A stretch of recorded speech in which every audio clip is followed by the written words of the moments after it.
আমার নাম শামিয়া। অনেক শিক্ষিত হওয়া সত্ত্বেও আমাকে বাধ্য হয়ে লোকের বাড়িতে কাজ করতে হতো, কারণ আমি খুব গরিব ঘরের মেয়ে ছিলাম।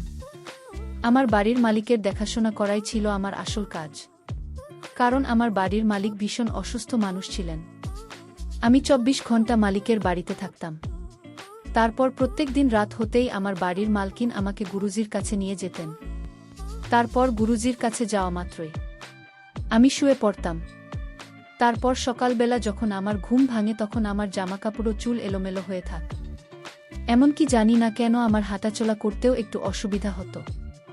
জানি না সারা রাত ধরে গুরুজি আমার সঙ্গে এমন কি করতেন যে সকালবেলা আমার জামাকাপড় ও চুল এলোমেলো হয়ে থাকত।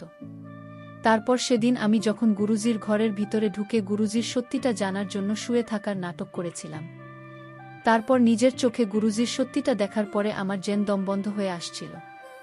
আসলে আমি গরিব ঘরের মেয়ে হলেও ভীষণ সুন্দরী ও শিক্ষিত ছিলাম, কিন্তু তা সত্ত্বেও আমার কপালে সরকারি চাকরি জোটেনি। তাই আমি বাধ্য হয়ে শহরে এসেছিলাম। আমার এক বান্ধবীর কাছে ভেবেছিলাম এতগুলো ডিগ্রি অর্জন করার পরেও যদি কোনো কাজে নিযুক্ত হতে না পারি তাহলে তো এত দিনের পড়াশোনা ব্যর্থ হবে, তাই বাধ্য হয়ে গ্রাম থেকে শহরে এসেছিলাম। শহরে আসার পরে আমার একটা বাড়িতে চাকরিও লেগেছিল এবং তারা বিশাল ধনী ছিল। সেদিন প্রথম আমি যখন আমার বান্ধবীকে সঙ্গে করে মালকিনের বাড়িতে যাই, তখন বাড়ির ভিতরে ঢোকামাত্রই তো আমার চোখ দুইটা বড় হয়ে যায়, কারণ বাড়ির বাইরেটা যতটা সুন্দর ছিল, বাড়ির ভেতরটা তার চাইতে অনেক বেশি সুন্দর ছিল এবং বাড়িতে ঢোকা মাত্রই মনে হচ্ছিল যেন আমি কোনো রাজপ্রাসাদে ঢুকে পড়েছি। তারপর বাড়িতে ঢোকা মাত্র আমি যখন পুরো বাড়িটা ঘুরে ঘুরে দেখছিলাম, তখন ওই সময়ে বাড়ির একটা কাজের লোক আমাকে এসে বলল, আপনি কি সানিয়া ম্যাডাম? আমি তখন একা যে লোকটাকে মাথা নাড়িয়ে হ্যাঁ বলেছিলাম। তারপর ওর কাজের লোকটা আমাকে একটা জায়গায় বসতে বলেছিলেন এবং মালিকের জন্য অপেক্ষা করতে বলেছিল। তারপর কিছুক্ষণ বসে থাকার পরে যখন মালকিন আমার সামনে এলেন, তখন উনাকে দেখে তো আমি প্রথমে একটু ঘাবড়ে গিয়েছিলাম। তারপর উনি আমাকে বললেন, স্বামী, আর তুমি যদি আমার বাড়িতে কাজ করতে চাও তাহলে তোমাকে কিন্তু ২৪ ঘন্টা আমার বাড়িতে থাকতে হবে এবং তোমাকে ৩০,০০০ টাকা করে মাইনে দেব। ৩০,০০০ টাকা মাইনে শুনে তো আমি কাজ করতে রাজি হয়েছিলাম, তাও আবার এটা জেনেই যে আমাকে সেখানে কি কাজ করতে হবে। আসলে আমি এটা জানতাম না যে মালকিন আমাকে কি কাজের জন্য নিজের বাড়িতে ডেকেছিলেন। তারপর আমি যখন কাজের কথা জিজ্ঞেস করলাম তখন উনি আমাকে বললেন, কাজ করার আগে নাকি তাদের বাড়ির জিনিস গুরুজি আছেন, উনি আমাকে দেখবেন, তারপরে উনি যদি আমাকে পছন্দ করেন তাহলে নাকি আমি বাড়িতে কাজ করতে পারব। বলে আমি তো এই বাড়িতে কাজ করার জন্য রাজি হয়ে গিয়েছিলাম, কারণ মালিক বলেছিলেন মালিক নাকি অসুস্থ আছেন এবং সারাদিন উনার দেখাশোনা করার দায়িত্ব হচ্ছে আমার কাজ। তারপর মালকিনের কথা অনুযায়ী আমি যখন গুরুজির জন্য অপেক্ষা করছিলাম, তখন দেখলাম একটা লম্বা চওড়া মানুষ যিনি ধুতি পরেছিলেন এবং উনার গায়ে একটা সাদা রঙের চাদর ছিল। তারপর উনি যখন আমার সামনে আসেন তখন মার্কিন আমার হাত ধরে গুরুজির কাছে নিয়ে এসে বললেন, গুরুজি, এই মেয়েটা হচ্ছে সামিয়া এবং স্বামী অনেক শিক্ষিত, যার জন্য আমি এই মেয়েটাকে আমার স্বামীর দেখাশোনার জন্য পছন্দ করেছি। এবার আপনি দেখে বলেন যে স্বামী আমাদের বাড়িতে রাখা ঠিক হবে কিনা। এ সময় জানি না কেন ওই গুরুজিকে দেখার পরে আমার মনে একটা অন্যরকম অনুভূতি এসেছিল। আমি তো এটাই বিশ্বাস করতে পারছিলাম না যে এত বড়লোক হওয়া সত্ত্বেও তারা কিভাবে কুসংস্কার ও অন্ধবিশ্বাসে বিশ্বাসী ছিল। তারপর মালকিনের কথা অনুযায়ী আমি যখন গুরুজির সামনে গিয়ে দাঁড়ালাম তখন উনি আমাকে বললেন, এই যে মেয়ে, তোমার হাতটা সামনে ধরো। গুরুজির কথা শুনে আমি যখন ভয়ে ভয়ে নিজের হাতটা সামনে ধরলাম, তখন উনি নিজের ২ হাত দিয়ে আমার ডান ধরে নিজের ২ চোখ বন্ধ করে বিড়বিড় করে কিছু একটা বলতে লাগলেন। আরে তারপর চোখ খুলে আমার মাথায় হাত রেখে মালকিনের দিকে তাকিয়ে বললেন, স্বামীকেই বাড়িতে রাখলে খুব ভালো হবে, কারণ এই মেয়েটা এই বাড়ির জন্য খুব লক্ষণ। তারপর গুরুজির কথা শুনে তো মালকিন অনেক খুশি হয়ে মালিকের সঙ্গে দেখা করানোর জন্য আমাকে উপরের ঘরে নিয়ে গিয়েছিলেন।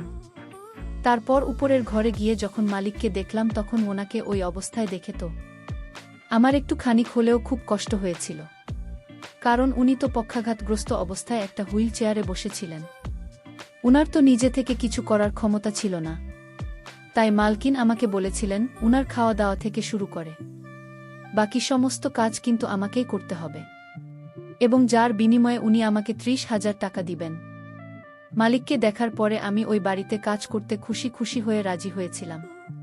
কিন্তু ওই বাড়িতে প্রথম দিন রাতেই কিন্তু আমার সঙ্গে কিছু ঘটনা ঘটেছিল। আসলে আমি যখন মালকিনের কাছে মালিকের রকম অবস্থার কারণ জানতে চেয়েছিলাম, তখন মালকিন বলেছিলেন যে গত 7 মাস আগেই নাকি ওনার 27 বছরের তরুণ ছেলে অ্যাক্সিডেন্টে মারা গেছে এবং তার শোকে নাকি মালিকপক্ষ গ্রস্ত হয়ে গেছেন। ওটা শুনে তো আমারও ভীষণ খারাপ লেগেছিল। আমার যেহেতু ওই ঘরের 24 ঘন্টার কাজ ছিল, তাই মালকিন আমাকে মালিকের পাশের ঘরে থাকতে দিয়েছিলেন। কিন্তু সেদিন রাত্রিবেলা আমি যখন নিজের ঘরে শুয়েছিলাম, তখন অর্ধেক রাতে মনে হলো কেউ যেন আমাকে বাজেভাবে ছোঁয়ার চেষ্টা করছে। তারপর আমি যখন ঘাবড়ে গিয়ে ঘরের লাইটটা অন করি, তখন দেখলাম ঘরের ভেতরে তো কেউ ছিল না।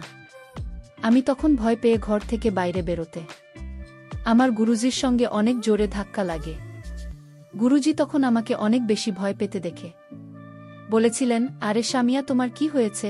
এত রাতে তুমি এত বড় বাড়িতে একাই ঘুরে বেড়াচ্ছে কেন?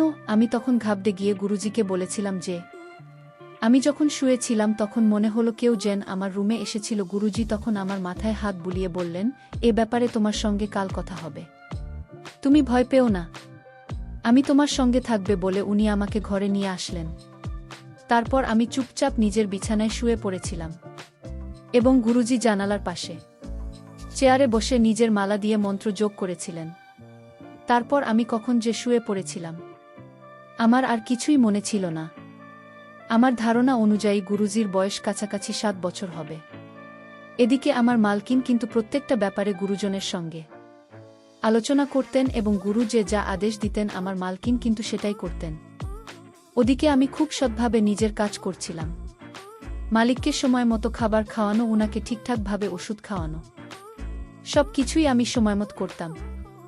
ভেবেছিলাম মাসে 30,000 টাকা করে পেলে আমার সংসারের সব অভাব দূর হবে এবং আমার মায়ের একটা ভালো জায়গায় চিকিৎসাও করাতে পারব। আসলে আমার মা খুব অসুস্থ ছিল এবং গ্রামে আমার দাদা ও বৌদি মায়ের খেয়াল রাখত। এদিকে আমি ভেবেছিলাম শহরে কাজকর্ম করে যে টাকা পাব, সেই টাকাগুলো আমার মাকে পাঠিয়ে দেব। কিন্তু এই বাড়িতে আসার পরে আমার সঙ্গে এত অন্যায় হবে, আমি সেটা কোনোদিন স্বপ্নেও ভাবতে পারিনি। সারাদিন তো আমার সঙ্গে সেরকম কিছু হতো না, কিন্তু রাত হতেই আমি যখন নিজের ঘরে গিয়ে বিছানায় শুয়ে পড়তাম, তখন মনে হতো কেউ যেন আমার রুমে আসছে এবং আমার বিছানায়। শুধু তাই নয়, আমি যখন বাথরুমে স্নান করতাম তখনও মনে হতো বাইরে থেকে কেউ যেন দাঁড়িয়ে রয়েছে দেখার জন্য। কিন্তু ওই বাড়িতে তো গুরুজি, মালকিন এবং মালকিনের একটা তরুণী মেয়ে এবং মালকিনের সেই কাজের লোক গোপাল কাকা ছাড়া তো আর কেউ ওই বাড়িতে রাতের বেলাতে থাকত না। তাহলে আমার কেন সবসময় এটাই মনে হতো যে কেউ যেন আমার সঙ্গে খারাপ কিছু করতে চাইছে? আসলে মালকিনের বাড়িতে আরও যে 4-5টা কাজের লোক ছিল, তারা কিন্তু সারাদিন কাজকর্ম করে দুপুরের পরে নিজের বাড়িতে চলে যেত, তাই আমার কিন্তু তাদের উপরে কোনো সন্দেহ হয়নি। এদিকে গোপাল ও কাকা তো সব সময় রান্নাঘরে ব্যস্ত থাকত, তাহলে কি আমার পিছু করত? এদিকে আমি তো স্বপ্নেও ভাবতে পারিনি যে আমি যাকে কোনোদিন সন্দেহ করিনি সেই লোকটাই তো আমাকে অন্য নজরে দেখত। আসলে প্রথম দিন রাতে আমার সঙ্গে ওই ঘটনা হওয়ার পরে গুরুজি আমার ভীষণ খেয়াল রাখত, কিন্তু তাও আমি কখনোই গুরুজির কথার উপরে অন্ধ বিশ্বাস করতে পারিনি। কিন্তু কিছুক্ষণের জন্য হলেও মানুষ হিসেবে আমি তো ওনাকে খুব ভদ্র ভেবেছিলাম। কিন্তু আমি তো স্বপ্নেও ভাবতে পারিনি যে এই গুরুজি আমাকে ও আমার মালকিনকে এভাবে ঠকাবে।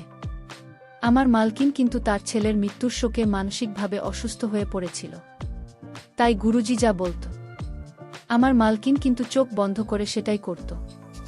এক কথায় বলতে গেলে মাল কিন্তু গুরুজির অন্ধভক্ত ছিলেন।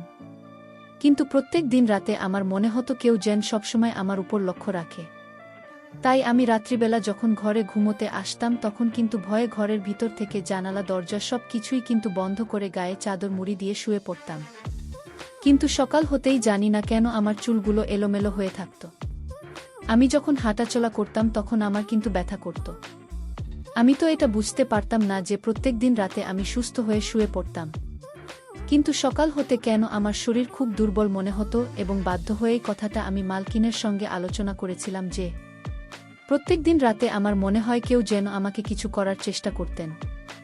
তখন গুরুজি আমাকে ও মালকিনকে বলেছিলেন মালিকের ছেলের আত্মা নাকি আমাকে পছন্দ করেছে, আর তাই প্রতিদিন রাতে আমার রুমে ঢুকে তার জন্য নাকি আমার জামা কাপড় এলোমেলো হয়ে থাকে এবং আমার চুলগুলো এলোমেলো হয়ে থাকে। আমি তখন গুরুজিকে পরিষ্কারভাবে বলেছিলাম যে আমি কিন্তু এসব কুসংস্কারে একদম বিশ্বাস করি না।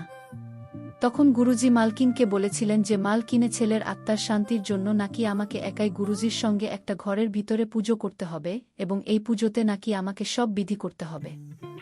আমি তখন গুরুজির কথা শুনে অনেকে রেগে গিয়ে মালকিনকে বলেছিলাম, ম্যাডাম আমি কিন্তু এসব করতেই বাড়িতে আসেন, আমি কিন্তু মালিকের সেবা করতেই বাড়িতে এসেছি, তাই আমি এসব পূজাপাঠ কোনো বিধি করতে পারবো না, কারণ আমি এসব কুসংস্কারে বিশ্বাস করি না। আমার মালকিন তখন আমার কথা শুনে কেঁদে কেটে আমার হাত ধরে বলেছিল, দেখো স্বামী, আর শুধুমাত্র আমার ছেলের আত্মার শান্তির জন্য এবং একটা মায়ের মনে শান্তির জন্য তুমি গুরুজির কথা শোনো, আমি তোমার হাতে পায়ে ধরছি, তুমি এটার জন্য আমার কাছে যত টাকা চাইবেন আমি তোমাকে দিতে রাজি আছি। মালকিন কিন্তু এই বিধি করার জন্য আমার হাতে পায়ে ধরতে শুরু করেছিলেন। মালকিনের কাকুতি মিনতি দেখে আমি রাজি হয়েছিলাম, কিন্তু জানি না কেন আমার গুরুজির উপরে প্রথম থেকেই সন্দেহ হতে শুরু হয়েছিল, তাই আমি আগে থেকেই সতর্ক ছিলাম। তারপর সেদিন রাত্রিবেলা যখন গুরুজি আমাকে ওই অন্ধকার ঘরের ভিতরে নিয়ে আসে, তখন দেখি সেখানে পুজোর সামগ্রী আগে থেকেই রাখা ছিল, একটা অগ্নিকুণ্ড ছিল। তারপর গুরুজি আমাকে যখন অগ্নিকুণ্ডের সামনে বসে পূজা পাঠ শুরু করলেন, তখন কিছুক্ষণ পরেই কিন্তু আমাকে একটা মন্ত্র পাঠ করা জল পান করতে বললেন। তারপর আমি যখন ওই জলটা পান করলাম, তারপরে কিন্তু ধীরে ধীরে আমার মাথা একটু ভারী হতে লাগল এবং মনে হচ্ছিল আমি যেন চোখে আবছা দেখতে পাচ্ছি। তারপরে একটু একটু বুঝতে পারলাম যে তখন গুরুজি আমার এই অবস্থা দেখে বিছানায় নিয়ে শুয়ে দিল।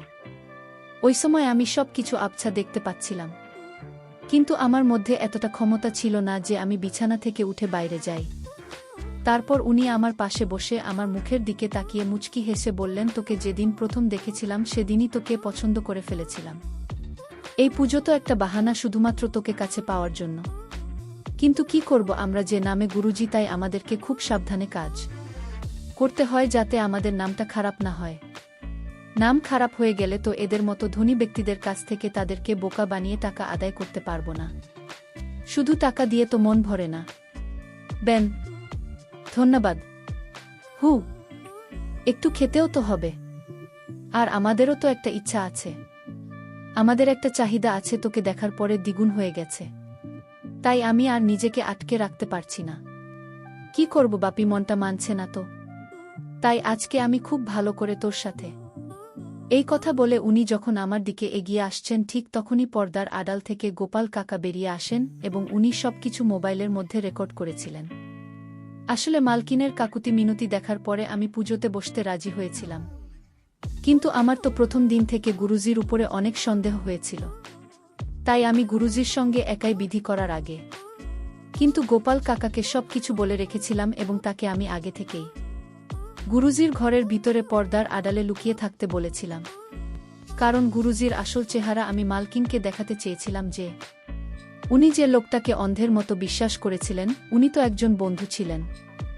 আমি তো বুঝতে পারি না এখনকার যুগে প্রত্যেকটা মানুষ এত শিক্ষিত হওয়া সত্ত্বেও কিভাবে এসব ভণ্ড বাবাদের মিথ্যের জালে ফেসে যায়। শুধু তাই নয়, মালিকের ছেলে মারা যাওয়ার পরে মালকিনকে তার মৃত ছেলে দোহাই দিয়ে ওই বলগুলো লক্ষ লক্ষ টাকা মালিকের কাছ থেকে আদায় করেছে।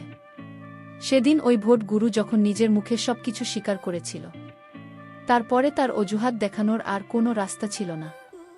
সেদিন ওই ভিডিওটি আমার মালকিনকে দেখেছিলাম এবং ভিডিওটি দেখার পরে মালকিনের গুরুজির উপর থেকে অন্ধভক্ত দূর হয়েছিল এবং উনি গুরুজিকে সেদিন ধাক্কা মেরে বাড়ি থেকে বের করে দিয়েছিলেন। প্রিয় বন্ধুরা, তোমাদের কাছে গল্পটি কেমন লাগলো তা অবশ্যই কমেন্ট করে জানাতে ভুলবেন না।